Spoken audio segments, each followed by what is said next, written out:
All right, everyone, welcome back. And we have, a very special guest tonight. So I posted a bit about him on our Slack group earlier this week, but we're joined by Alan Jones, who's been a longtime friend to Catalysr. He also sits on our board of directors. He's also an avid investor, director at Mate Ventures as well, and a startup coach at many other incubators like us, like Remarkables and at Monash, the generator as well, currently. I feel like I'm not doing you justice, Alan, but That's okay. I can do myself justice. I all right. appreciate the intro, though. That's what I was going to say. I'll just hand it right over to you and let you get on with it. So over to you, Hi, Alan. everyone. I'm Alan, and I hope you've had a chance to get up and have a stretch and have a break. We might try and find a couple of opportunities to do some of that in tonight's session. I promise to get you out of here on time tonight at 7:20 p.m. according to my calendar. Is that what you guys have? Marlo, is that correct? 7:20. Okay, so I'll be watching my clock carefully, but I'll try and deliver some value as well along the way. So we're here tonight to talk about how to pitch because it's a weird and it's a strange thing, but it's kind of necessary in the profession of being an entrepreneur and being a startup founder. So what we're going to cover tonight is basically what is a pitch, why is a good pitch important, and how do I do a good one? Because you know what, I don't think any of us were born good pitchers. You know, there are people who can do good pitches in the world, but I don't think they were born that way. And I'm fairly certain you weren't born that way. I wasn't born that way. I didn't pop out of my mother's womb going, when I grow up, I want to stand up on stage in front of a big room of people. I want to sit on a Zoom call in front of 100 people and convince them of something that I'm not even sure of myself. You know, I think that's a pretty strange thing to want to be great at, but it also is kind of necessary. And that's what we do, right? If we were the CEO of ANZ, or we were the CEO of Telstra, or we were the CEO of another large corporation, Apple Computer, then we'd probably be much less happier and fulfilled than we are now. But B, mainly what we'd be doing is we'd be telling people that things are going to continue the way they are. You know, like most of what most people do when they stand up on a stage and talk to an audience is this is the way things have been and will continue to be. As startup founders, we're talking about the future. We're talking about something that doesn't exist yet, or if it exists in it as an idea or as a minimum viable product or as a prototype or as a kind of half stuck together kind of product. It still has a long way to go. And that part of the reality of who we are and what we're doing is necessary to cover. But really what we want to do is we want to get their buy-in into the future of our business, the future of our startup, the future of how we're going to change the world. That's kind of hard. I started out as a tech journalist. Here's a long list of things that I've done in the past, and and that's pretty boring.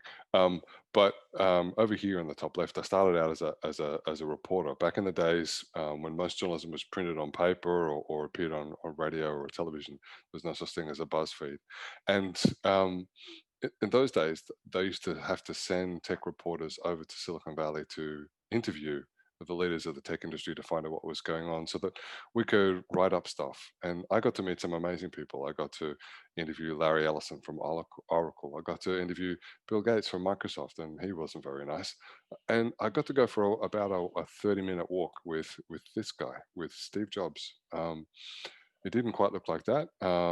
Back at the time, it was about 1993, and he wasn't working at Apple at the time. He'd been kicked off out of the CEO's position by his own chairman.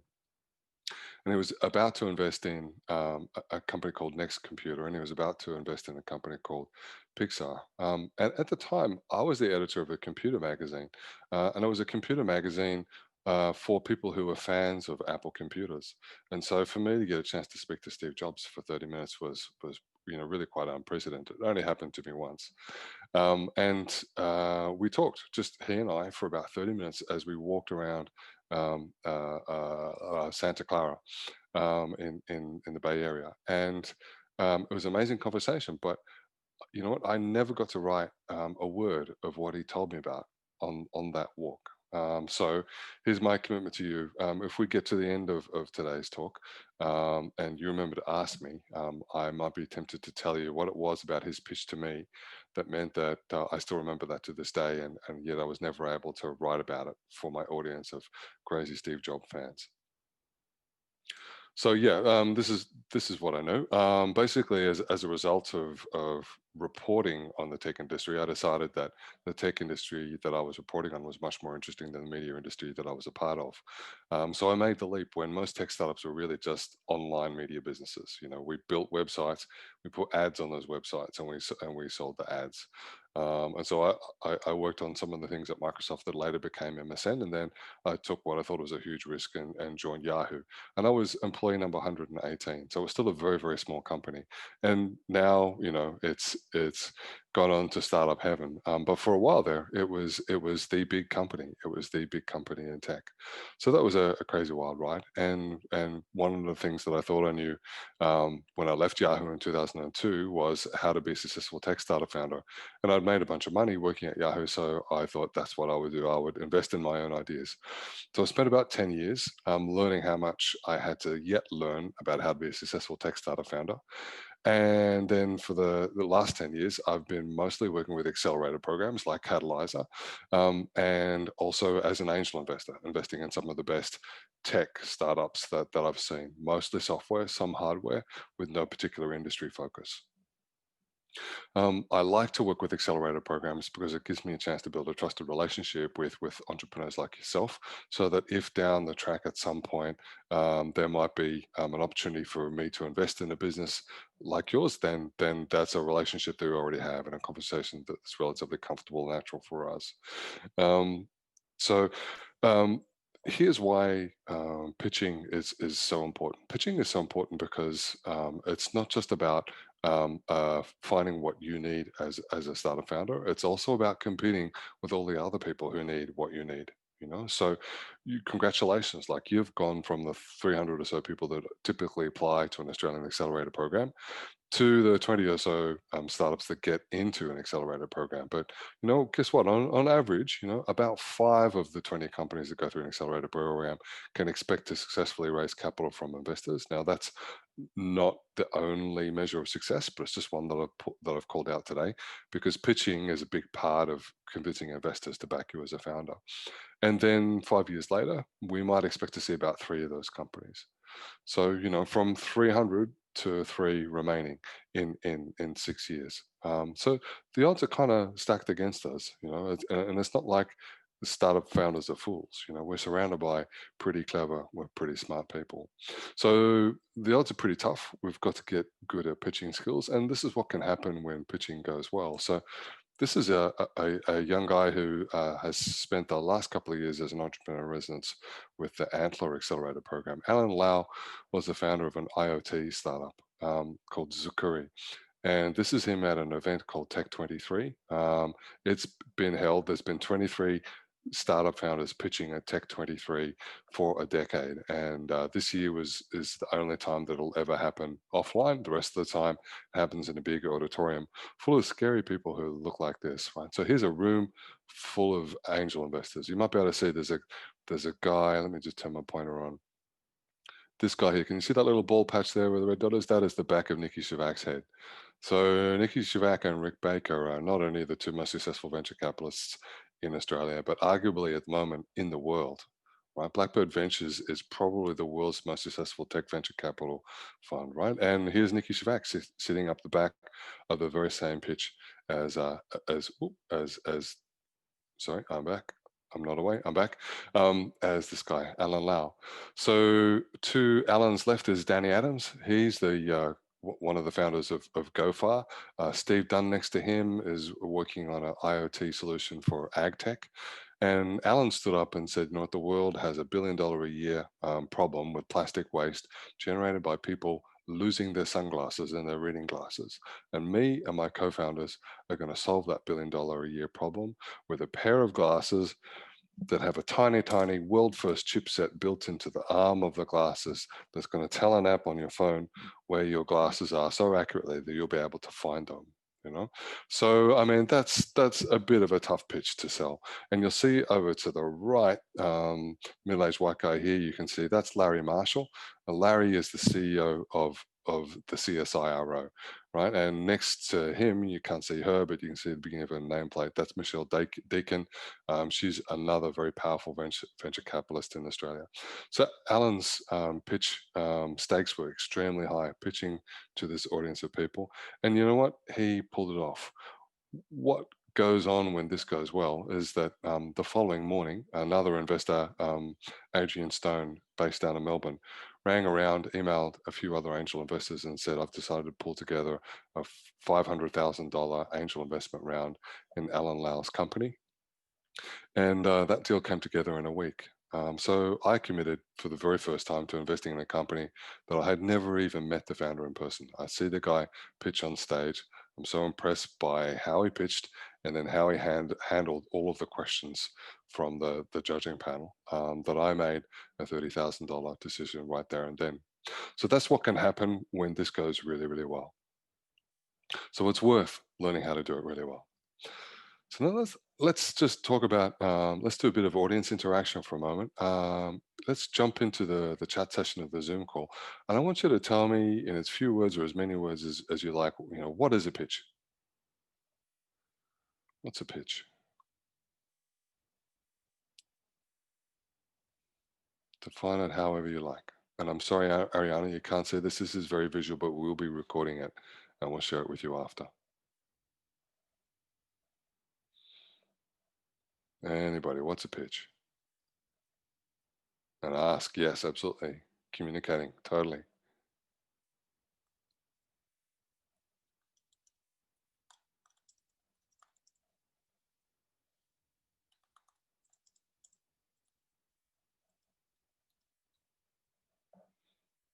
Cool. Convincing a belief to present your start and express yourself as an individual. Absolutely. Here's my favorite definition. Pitches are just good stories told well. If there's one mistake that people make more frequently than any other in startup pitching, is that they forget that there's two essential criteria. You have to tell a good story and it has to be told well. And I'm going to use an example of a kind of person that you're probably familiar with in your life. It might be your father. It could be an uncle or a middle-aged male friend of the family. But pretty much every family has got somebody who's a terrible storyteller. And that person doesn't, either doesn't know or doesn't care that they're a bad storyteller. And they love to tell stories and they talk and they talk and they talk. And maybe it's a story you've heard 1,000 times before and it wasn't funny or interesting the first time you heard it, but they just always want to tell it again, right? Or maybe they're a jokester and they like to tell a joke that never works, that never lands, And when we think about some of the things that make these stories good and bad, there are some things that they have in common, right? So one thing that your uncle or your father or that family friend does again and again is they don't really tell you, you know, you don't at any point in the story, unless you've heard the story before, you don't really know where the beginning is, where the middle is, and where the end is. You don't really know when they tell a story what the point of the story is. You don't really know where in the story you're meant to laugh or where you're meant to be angry or where you're meant to feel sorry for your uncle, you know? So one of the things is that bad storytellers don't give people a path and navigation. They don't really know, the audience doesn't really know what kind of story this is, and they don't really know where they are in the story and how much longer they might have to pay attention. And then another fundamental problem is that they don't really know what genre that they're in, right? So the audience doesn't really know whether this is going to be funny or it's going to make them angry or it's going to make them sad, right? So they don't really know what the genre of the story is. So two keys to telling a really good story is to help the audience understand, what sort of story this is, how long it's going to last, what are the points that you should really care about. Another really important part of pitching is your uncle, your father doesn't really understand his audience. He doesn't really understand who he's pitching to. He doesn't really understand what his audience needs to get from the story to make it worthwhile for them. So understanding who we pitch to is a really important part of this process as well. And so My next question for you is, who can you think of that you might need to pitch to as a startup entrepreneur?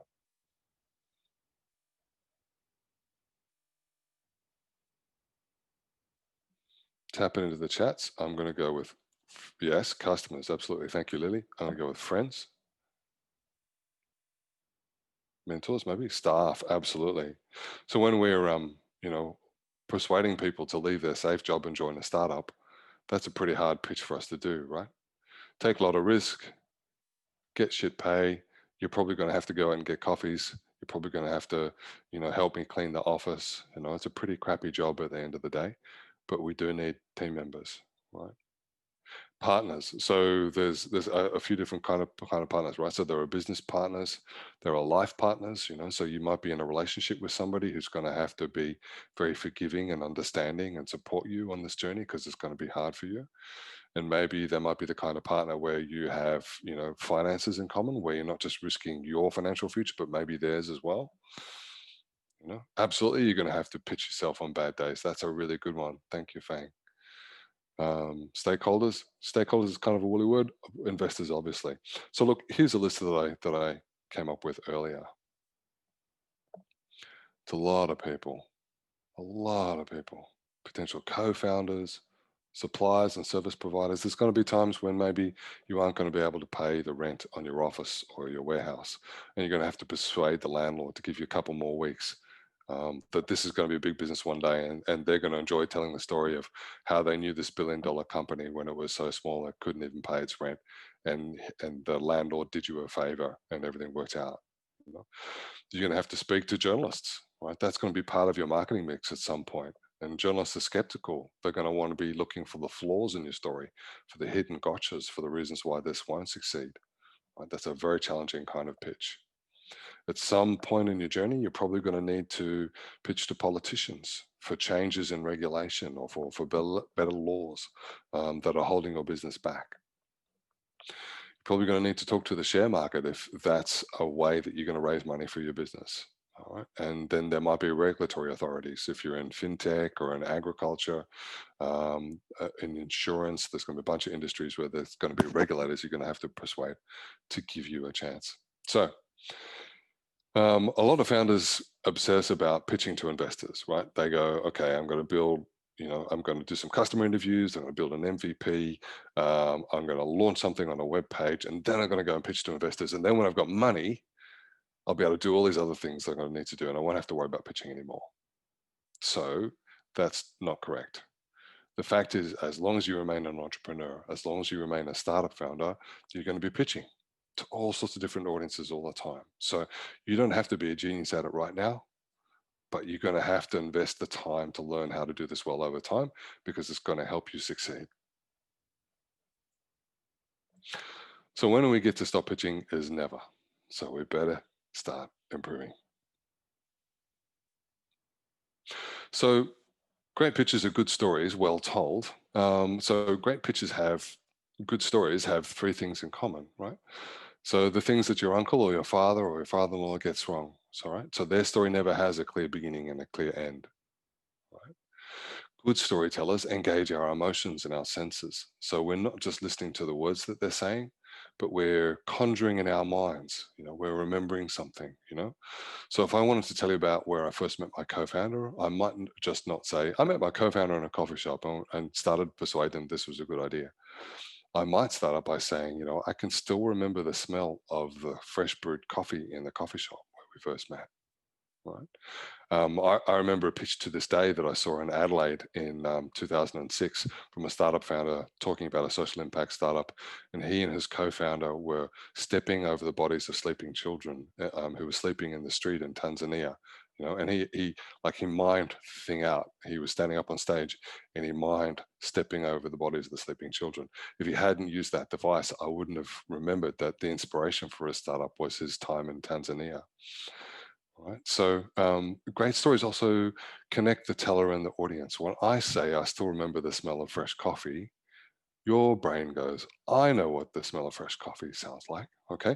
So I go from engaging with the wordy part of your brain to the smelly part of the brain, and then maybe the tasty part of the brain as well. So I've got more of your brain involved in the story.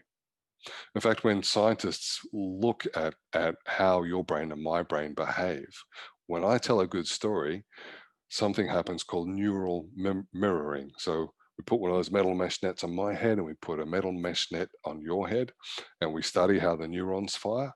The better I am at telling a story, the more your brain behaves like my brain. And that's because of a really, really important thing, right? That's because storytelling is core to human beings. It's absolutely where we evolved, right? So to the best of our knowledge, human writing first appeared roughly 6,000 years ago in sort of the Middle East, Sumeria and places like that. And we don't really have any clear archaeological evidence as to when spoken language first arose. But when scientists look at the evolution of the voice box and the mouth and the muscles in the face from our ancient ancestors, they think that human speech, or at least hominid speech, or the use of sounds to convey meaning, probably began about 500,000 years ago.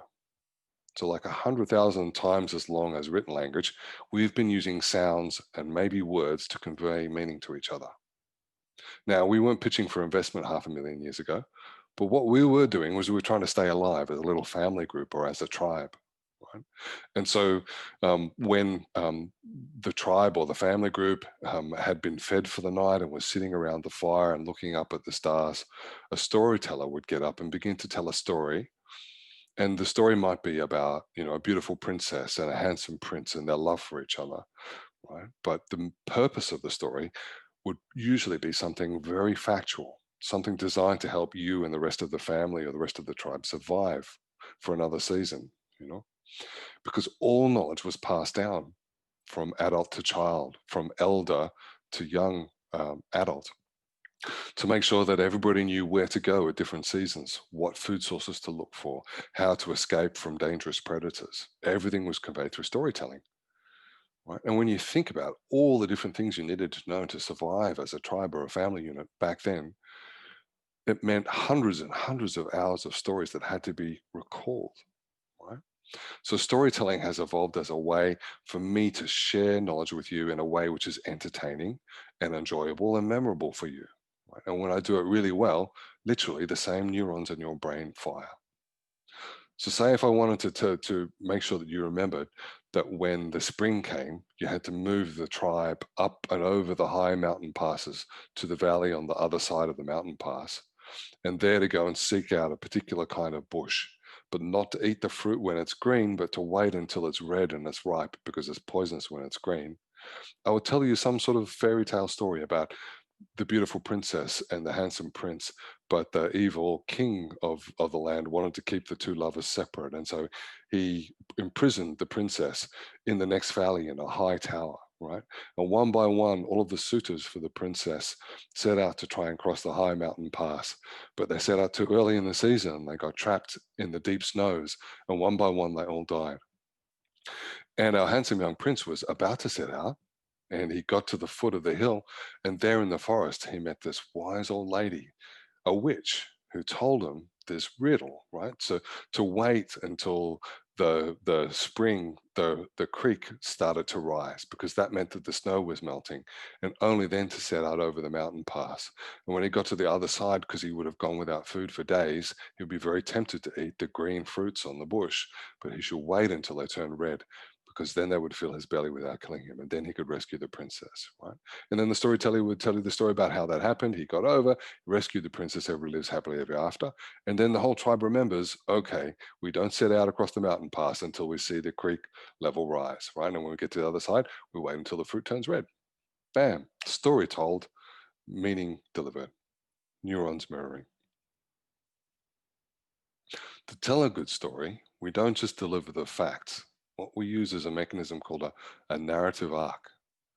Hands up from anybody who's heard of a narrative arc before. Okay, cool. We got what? 1 or 2. Cool. Sinead, do you want to unmute and tell us what a narrative arc is? It's the journey you take someone on, so you sort of have a beginning, middle, and the end, and the middle part. Realised my microphone. Was that working? That's much better. Yeah. So you have the start, the middle, and the end, and you sort of take the listener or the audience from here, and you sort of go up and there might be issues in the story, and then you sort of bring them back Cool. to make them feel a little bit more comfortable, I guess. Cool. So it's kind of a line on a graph, isn't it? Where the x-axis is time, and we take the audience on a journey, right? And the y-axis on the graph is kind of emotional engagement. So that might be negative emotion like fear or anger or disappointment, or it might be positive emotion like fulfillment or love or satisfaction, right? So this is what a narrative arc might look like. Here's a narrative arc. So you'll see the story begins, right, where we're setting the story. These are our characters. This is our customer. This is the problem they face, right? And then a good narrative arc doesn't just go straight up from there. Usually a good narrative arc goes down into some kind of setback, some kind of challenge that our hero, that our characters are faced with. So we've all got our different favorite genre of storytelling, but when I work with audiences like yours, one that seems like nearly everybody knows is the Lord of the Rings. So Bilbo Baggins, he's a comfortable hobbit in his home, living a comfortable middle class life, and suddenly there's a banging on the door, and all these chaotic dwarves come piling into his home and making a mess and eating all of his food and causing craziness. Okay, so that's the setting of the story, and then they set on this audacious journey together to go and steal this hoard of gold from a dragon that belongs to the ancestors of the dwarves. But right away, as soon as they set out, they hit setbacks. They get into trouble. Bilbo gets captured by orcs, right, or trolls or something like that. So a good narrative arc has some kind of journey, some kind of arc that it goes on, right? And then there might be a peak crisis. There might be a point in that narrative arc where it looks like it's going to be a relatively short story, but then a really big setback happens and we fall down into a valley of sorrow where we allow our audience to believe that maybe there is no solution to this, that there won't be a happy ending to this story, this is going to be one of those really nasty bad ones, right? And then we might get up to a point here where it's much better than it was in the valley of sorrow, but it still seems impossible and we still seem to be going down, right? And then finally our story ends on a high note. Okay, so that's a narrative arc, and it's a really common metaphor, something which is used in all storytelling and everything other than the pitch industry. Most pitches in startups look like this. Let me scroll forward. Yeah. Boring, boring, boring, boring. They go, this is the customer, this is the problem. The existing solutions to the problem suck. Our new solution is way, way better. This is who we are. We're a bunch of rock stars, and this is what we need from you. And when we've got that from you, this is what we'll do next. And here's our contact details. Please reach out to us. Like very, very functional. It doesn't leave anything out, but it's got no tension. Like unless your audience has to listen because they're paid to do it. Like why would they? It's got nothing to it. It's got nothing to it. So let's go back to our narrative arc. Now, another genre of story that fits that kind of narrative arc might be a romantic comedy.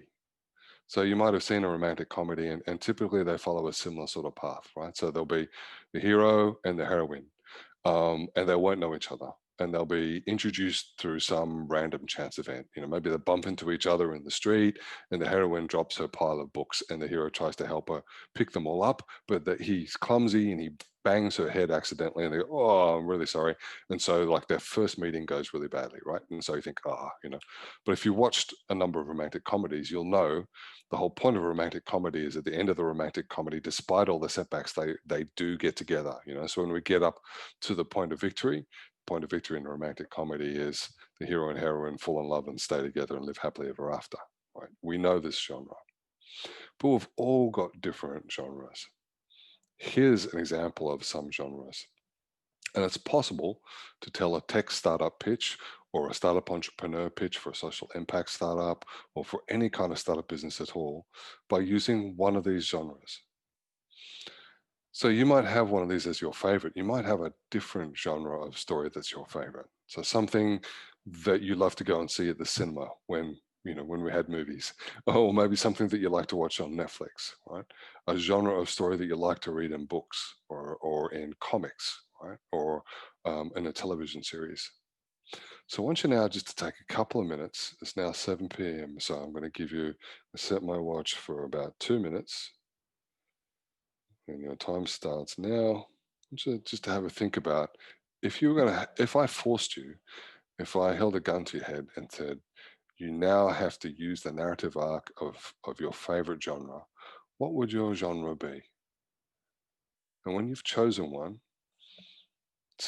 type it into the chat for me. And the way to choose is to think about the shape of the narrative arc. Right? So, excuse me, a road movie is a bit like Lord of the Rings. You get a bunch of people, you stick them together, you know, because it's a road movie, they go in a vehicle of some kind. Now, sometimes the vehicle is an Apollo spaceship and they're going to try and land on the moon. Sometimes it's a car and they're driving across the United States, right? But you take a bunch of people, you put them in a thing, and you take them from place A to place B. So it's pretty linear. But a murder mystery doesn't take place in a linear timeline. A murder mystery begins at the point immediately before the murder, and then a murder takes place, and then the narrative arc goes back to the future and then forward to the present again, as we learn more about the motivations of all the different characters, right? And then we come back to the present again as the detectives are trying to solve the case, and then we go back to the past, right? So that's a very different kind of shape of narrative arc to this one we've got here, right? It's a much more squiggly one. A science fiction narrative arc happens all in the future, you know, with very few exceptions. They all happen all in the future. So we've got some contributions here. Oh, adventure, cross murder mystery, less murder, more mystery. Cool, I like it. Adventure, rom-com, very good, cool. So you can totally do that, and that's going to engage with your audience. And another really important thing is it's going to help them understand like where they are in the story at every part, because everybody who's a fan is familiar with how murder mystery rolls.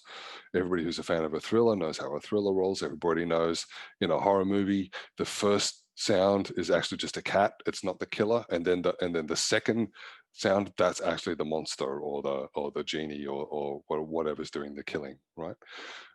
So when we tell our story as a genre narrative, that allows our audience to understand at all times, here I am in the story, here's a point where I can take a rest, you know, here's a point where on the narrative arc I can be a bit more relaxed, and then the next tension point is coming up in just a minute, just over here, right? So a very powerful device. Whoa, let's come back to here. So think about what your narrative arc is, and consider how you're going to adapt the current pitch that you have. So I understand you guys have been working on Gaddy pitches up until now, and you've got about a 3-minute pitch to do a demo day. So a 3-minute pitch is a pretty tight narrative, but I reckon you can do it. Think about your customer and your startup as a romantic comedy. First couple of times you bump together and it doesn't really work, and then later on other stuff happens and it doesn't really work, and then later on eventually you fall in love and now everything's going to be awesome. Who wants to come along for the ride on this startup journey? So I mentioned that good storytellers elicit emotions, you know, so they use our senses so that more parts of our brain switch on. Good stories also teach us lessons about ourselves, lessons about the world around us, and that helps engage memory and create retention, right? So sometimes as startup founders, we get to show people something that we've learned about the world or about customers or about an industry, right? And that's going to be a new fact. That's something that an audience is going to go, oh, you know, right? So if you've ever watched a TED Talk, maybe 70 to 90% of all TED Talks have that element in them.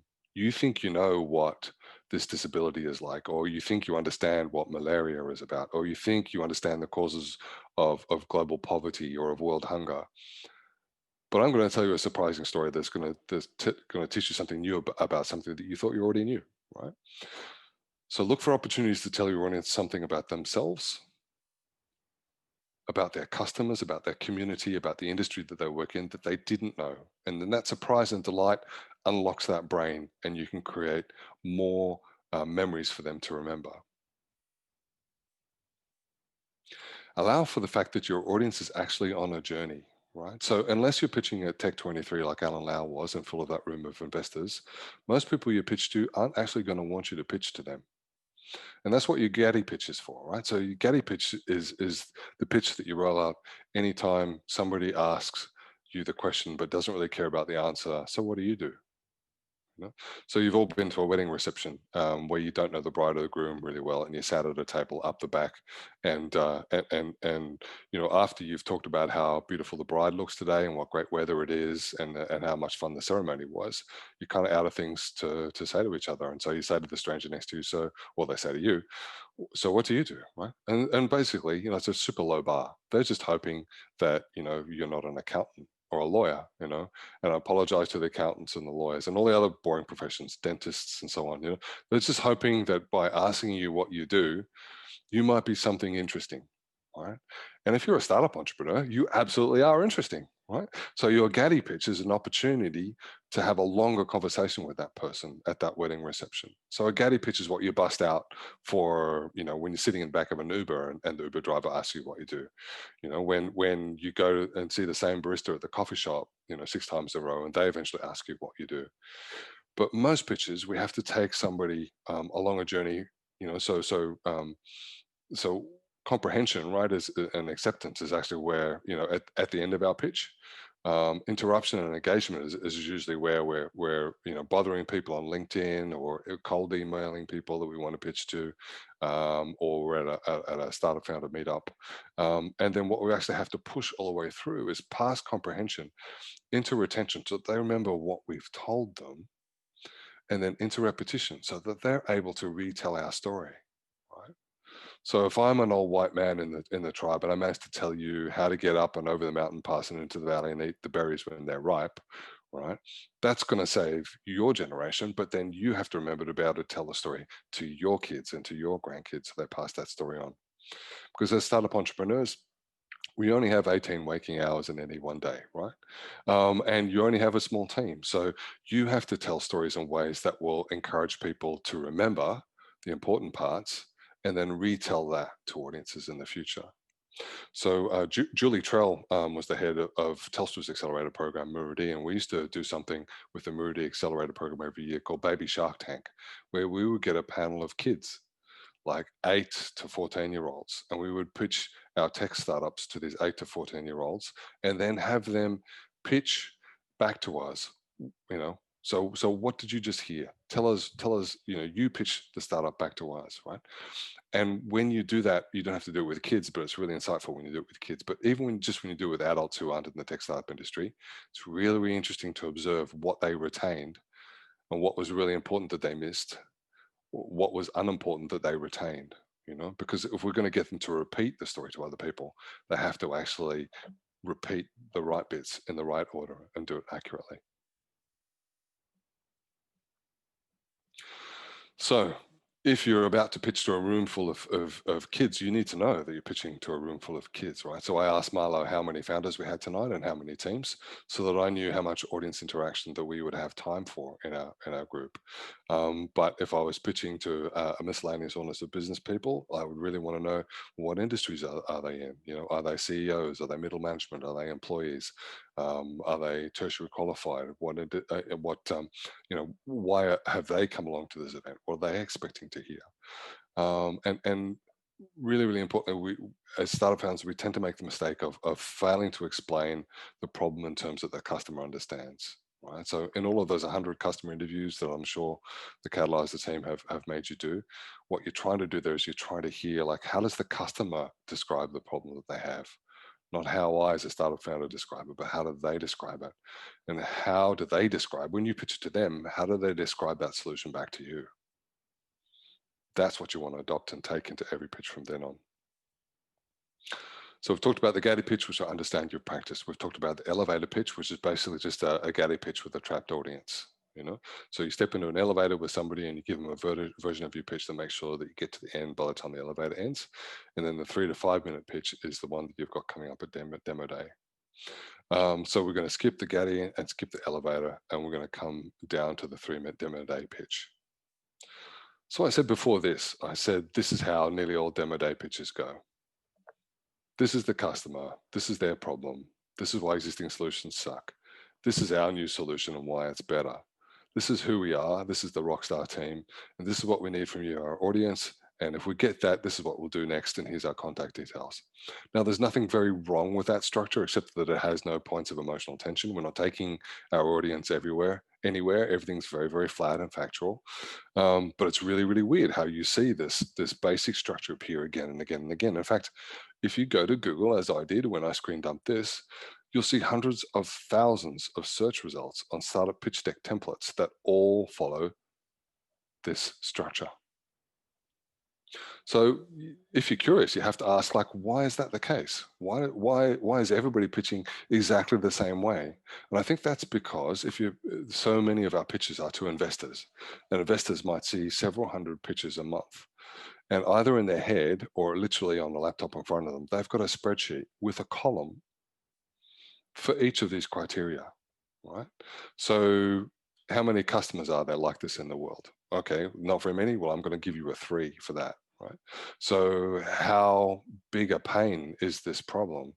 It's a really big pain. Okay, I'm going to give you a 7 for that. Okay, so how bad are existing solutions? Really, really bad. Awesome. I'm going to give you a 9 for that. But your new solution, well, it's still very early. It's barely even a prototype. I'm going to give you a 3 for that, right? So professional investors, angel investors, VCs are pretty much just scoring you on all of these criteria. So they actually want everybody's pitch to look like this. That just makes the spreadsheet easier to fill in. If you've got to review 400 pitches a month and then take 2 to 3 of them to the investment committee to discuss with the other investors in your venture fund, you want them to be as similar as possible. Right? Now, if you're going to be one of the 3 and you're certain of it, then by all means, use this structure. When the numbers go into the spreadsheet, you'll come out on top and you'll get invited to the second round of meetings with the investors. But if there's a chance that you're not, don't do this. Do this. Take them on a journey.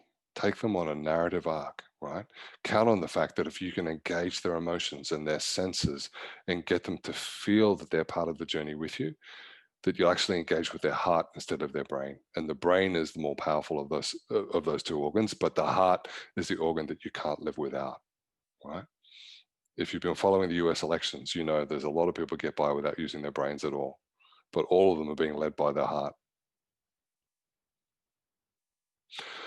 So one really important thing is that you're not Steve Jobs and neither am I, but for a brief period of time when we're doing our demo day pitch, we have to appear to be a bit like Steve Jobs, right? We have to appear to be somebody that other people can trust to run a big company with lots of employees, serving thousands of customers, right? And making the world a better place. So how do we pull that off? Because as I say, like nobody came out of the womb just naturally confident to stand in front of a TED stage and talk to thousands of people.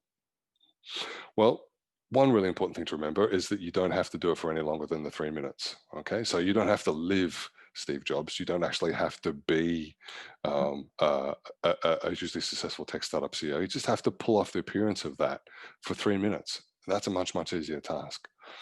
And in fact, when you think about it, maybe there's a profession that does this all the time. What's the profession that actually where people get paid to pretend to be somebody else? Who's first to the chat window to tell me what profession that is? Who gets paid to pretend to? Yes, very well, very well. Lily, well done. You win, right?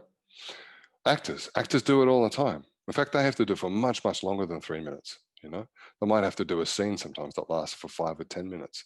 And if they're a stage actor, they might have to be able to pull off an entire 90-minute play, know all of the lines, right? So if you want to pretend to be somebody that you don't really feel that you are right now, to get you through that imposter syndrome that we all feel when we have to pitch our startup, we can learn from acting how to do that. Actors do it all the time.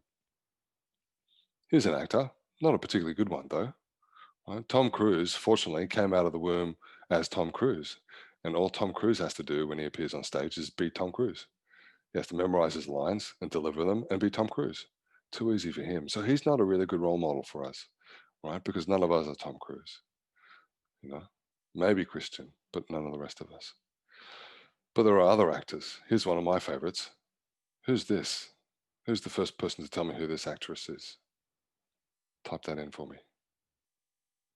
Meryl, absolutely. Marlo's first. Meryl Streep, right? It takes a little moment to tell who that is, because that's not the Meryl Streep that most of us think of, right? But Meryl Streep does this again and again. She can play a different nationality. She can play different gender. She can play different age. Right? She can be dynamic and persuasive and powerful. She can be fragile and old. Right? She's got it all going. So just looking at this photo here, what can you see that Meryl's changed about herself? Type it into chat for me. Is that Meryl's real hair? That's a wig, right? If it's not a wig, it's definitely a color and a different cut. Right? Yep, yep. Her teeth, yep. Her glasses, her scarf, her clothes. Right? Her manner, she's kind of sucking in her cheeks a bit. Either she's lost a bit of weight or she's trying to make herself seem a little frail. Okay, so this is what actors do, right? So, you know, if I were an actor, I wouldn't just get to walk onto a stage in my Catalysr t-shirt and my hoodie and my headphones and my mic. You know, I would have to become the character. So the more you become a character, the less you have to worry about your imposter syndrome, because it's not you standing on stage being judged by that room full of investors. It's you standing on stage being judged for your ability to play a part. And we can all do that, right? Let's break it down. Actors take conscious control of the following things. So in that photo, we can see that Meryl has done a lot to change her appearance. So actors consciously choose how they appear, right? That influences their hair, their eyewear, their clothes, right? How they stand, whether they're up straight or whether they're slightly hunched, whether they're seated most of the time, or whether they bound onto the stage, right? All of that's within our control. All of that. So think about who's the perfect version of you to represent this startup? Who's going to be the version of you that people are going to believe in the best? And then become that person every single time you do the pitch, right? So this is one of my favorite hoodies.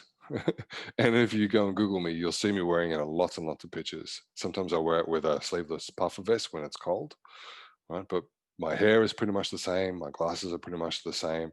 I always have a little bit of stubble. I'm always wearing a t-shirt. You know, I did a talk to the Australia-Israel Chamber of Commerce a couple of months ago. The guy before me was the CEO of ANZ, and the guy after me was the CEO of QBE. Everybody else in the entire room was in suits and shirts and ties. And I'm in my hoodie and my t-shirt, because when I play the role, that's who my audience expects me to be, right? So once you nail your character, your appearance, don't change it until you're done pitching, right? Or come up with an appearance that you can slip into when you know you have to pitch at some point during your day. Now, an actor changes their voice, they change the way they move, and they don't just put a bunch of slides up on the screen and talk to the slides, do they? Right? Actors don't have slides. They have a script though, right? So a writer and a director work together on a script and they hand it over to the actor, and that script is meant to be the best possible version of what you would say in that narrative arc as that character, right? So you're going to make much, much more progress in your pitch at demo day if you have a script and you memorize it. In fact, don't just memorize it to the point where you can just recite it and get every word correctly. You have to memorize it and then rehearse it and rehearse it until it becomes something natural that you would say, right? So if I ask you a question about your startup, just unconsciously, you actually answer with that part of your script, because that's the best possible way to answer that question. That's the best possible way to deliver that, right? So memorizing a pitch is not just about remembering the order in which the slides come. It's actually about memorizing a script. And then it's about reciting and rehearsing that script until the point at which it just becomes natural, until you inhabit the character of the startup founder that you are.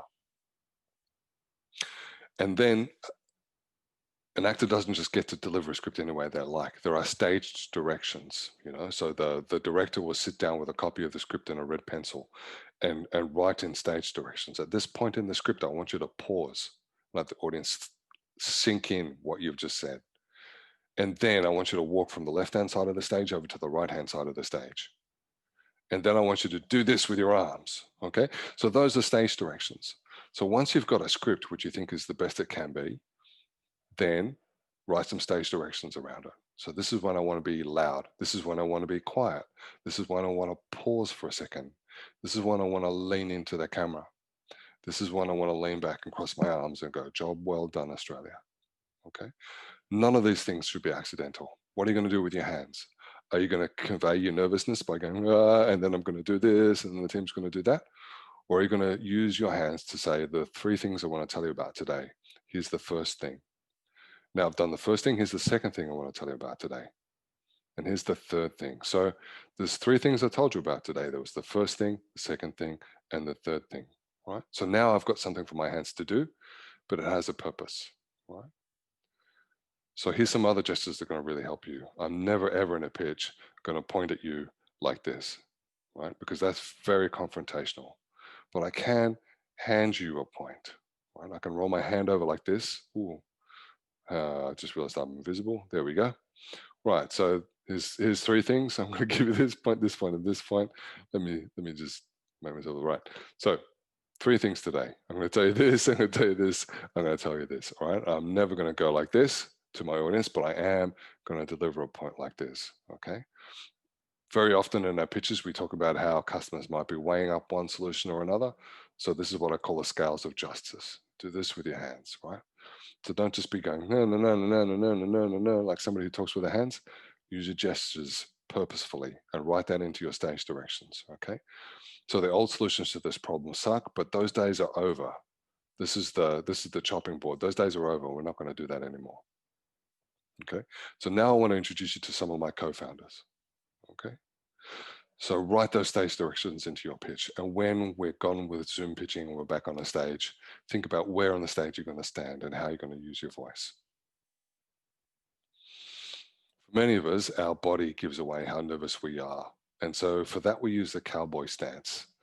This is the Cowboy Stance. So we tilt our head a little, right? We allow our posture to relax. We don't get all tight in the shoulders.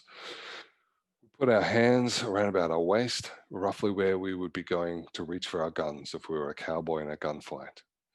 And we spread our legs a little bit and keep our knees a little bit loose. And that stops us from wandering around or for rocking back and forth on our heels or for doing a nervous little tap dance in front of our audience. It's 7:22 and I have not kept my promise to you. So here we go. 4 things you can learn to do with your voice if you practice. You can practice talking, adjusting the pace of your voice. So if I want to tell you about something that's really, really frustrating, I'm going to talk faster and faster about it until I just can't stand it anymore. Okay. Or if I want to deliver something of real emotional value, I'm going to slow my pace down and deliver my point by point. Okay. So most Australians have a very monotone pitch. We tend not to vary our pitch very much. But if you've seen a great TED talk or if you've seen a great stand-up comedian on stage, they'll be varying their pitch all the time, right? And expert voiceover actors that appear in television commercials and the things that we watch on YouTube do a lot of that, right? So learning to do that properly and writing that into your stage directions is a really key skill. Even on a Zoom call, you can learn to project, to speak to the back row of the room. And you would have had a teacher when you were at school who could bring everybody's attention back, no matter how distracted they were, by projecting their voice to the back of the room, or by speaking really, really intimately and quietly, so that everybody leaned forward to go, "Oh, what's Alan talking about now that has such emotional impact?" And then you'll see in every great TED talk, you'll see a moment where the speaker pauses for a moment, just to let something sink in.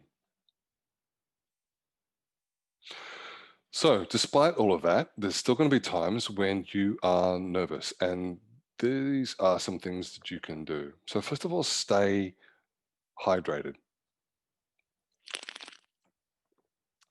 Have a sports water bottle with you. Have a glass of water, enough to get you through the entire pitch, because gummy mouths sound like nervous people. Right? When we're nervous, our mouth gets dry. And even if you're not nervous, your mouth gets dry from speaking to a room full of people. And that's going to make your mouth dry, make you seem nervous even when you're not. So have a drink of water. Positive visualization really works. The thing that works for me before I step out onto a big stage is I imagine the sound of enthusiastic applause. If you close your eyes before you go onto stage, before you do your Zoom call, imagine the sound of enthusiastic applause at the end of you doing a successful pitch. And I guarantee you that's going to make you feel better about going on stage. If you're going to be very nervous, if you're going to be like this, then try and burn that energy up. Do some jumping jacks, do some push-ups, do some squats, okay? Diaphragmatic breathing is a really simple way to get calm if you can't burn that energy off. 5 minutes, which is quite a long time of diaphragmatic breathing. To do diaphragmatic breathing correctly, put one hand here on your, you can't see me. Put one hand here in the center of your chest between right on your breastbone, and another hand on your dad bod down here. And try and make both hands go in and out to the same degree at the same time. When we're nervous, we tend to forget about our dad bod breathing, right? But our diaphragm helps us fill our lungs. When our diaphragm goes down, that expands our lungs downwards, and it adds another 80% to our lung capacity that allows us to speak for longer and longer. And it's when people are and speaking in just little short sentences that they appear nervous. So before you go on stage, remind your lungs to breathe with the diaphragm. Let that dad bod out and let the dad bod in.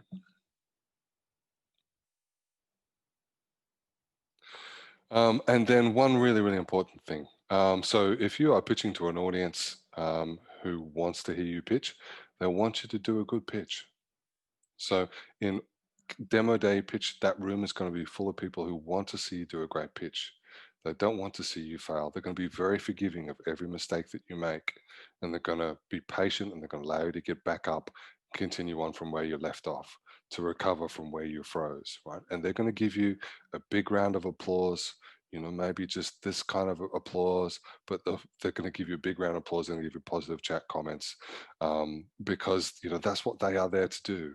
So celebrate the fact, right? Celebrate that. Right? Until you start pitching to people who don't want to hear you pitch, everyone as you pitch to is going to love that you're pitching, and they're going to be hoping that you succeed. So that's the best reason of all, to not be nervous. So remember to be your own Meryl Streep, and I would be happy now to take a few questions from the audience for anybody that wanted to unmute.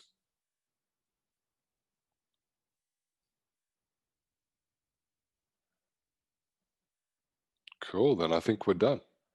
Too slow. What was Steve Jobs' pitch to you? Oh, you remembered, Lily. Oh, I like it when people don't remember, and they remember days afterwards, and they go, and I go, nope, too late, you didn't remember.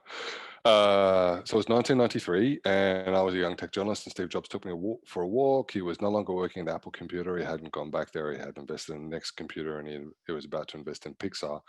And he said, look, I've been thinking about the future of computing, because the personal computer companies just won the computing wars, he said, which meant that the mainframe computer companies, IBM and so on, had now lost, and little personal computer companies like Apple and Compaq and Dell were the future. And that meant that people could do whatever kind of computing that they wanted on their own computer in their own time, in their own location, which was a major, major advance in computing. But he said, I can see a time when, in order for computer power to keep increasing, we're going to have to centralize it again. And I've been thinking about it, how do we do that without making people go into a big building with a mainframe computer? How do we allow them to continue to do that? And so he said, I can see a day when, we'll have enough power that the device that you actually use is going to connect to some centralized form of computer somewhere else. And the device that you have will be small enough to slip into a shirt pocket or into a bag. And I said, well, that's a great idea, but what are you going to do, with the keyboard and the mouse? Because we're not going to be able to shrink people's hands. Where are they going to carry the mouse and keyboard? And he said, well, actually, I think you're going to see a day where most of the device is going to be an interface, which is much more like a piece of paper. You'll be able to write on it with something like a pen, maybe just with your finger, and maybe as a stretch goal, you'll be able to speak to it, and that super powerful computer that is connected to somewhere in the cloud is going to actually understand what you're saying, and might even be able to talk back to you. Long and the short of it, he was describing the iPhone to me. In 1993, he had a rough idea of what the future of computing had to be. And so when the first iPhone was released in, I think it was 2006, I had completely forgotten the walk that I had taken and what Steve Jobs had told me. I couldn't write about it when I was the editor of a computer magazine, because my readers would have thought that either I was crazy and making it up, or that Steve Jobs was crazy and should be committed to the insane asylum, because none of those technologies existed at that time. So between 1993 and 2006, Steve Jobs must have pitched and pitched and pitched and pitched. He wasn't pitching to investors. He was pitching to RF engineers about his idea for, what can we do to get computer data going up and down over a wireless radio network, between cell phone towers. He must have been pitching to people making touchscreens. His ideas for how touchscreens couldn't just be, fixed, but they had to change according to what the user wanted to do with the touchscreen. He must have been pitching to the people who made the processors and the people who made batteries to try and encourage them to join his team and invent more powerful versions of both processors and batteries. So he spent 20 odd years trying to persuade people of something in the future, right? So he set out to do exactly what you're going to do in demo day. I can see the future. And if you believe in me, come along with me, we can make that future happen. So when the iPhone was announced, I realized what it was that he'd been telling me about in 1993. I happened to be working for a tech startup at that time, and I flew straight to San Francisco. I got off the plane and I went to Palo Alto to University Avenue, where Apple's only Apple store was at that time. And I walked in, and the most iPhones they would allow me to buy was 5. So I bought 5 iPhones and I brought them straight back to Australia the following day, knowing full well that we wouldn't be able to use those iPhones in Australia unless we jacked them, hacked them, because you couldn't just use them on an Australian mobile phone network at the time. But I knew that I would find 4 other people who understood as much as I did how important the phone was going to be, and that the iPhone was going to change the world, and that the power of Steve Jobs' pitch was going to get me there. So yeah, that was the story.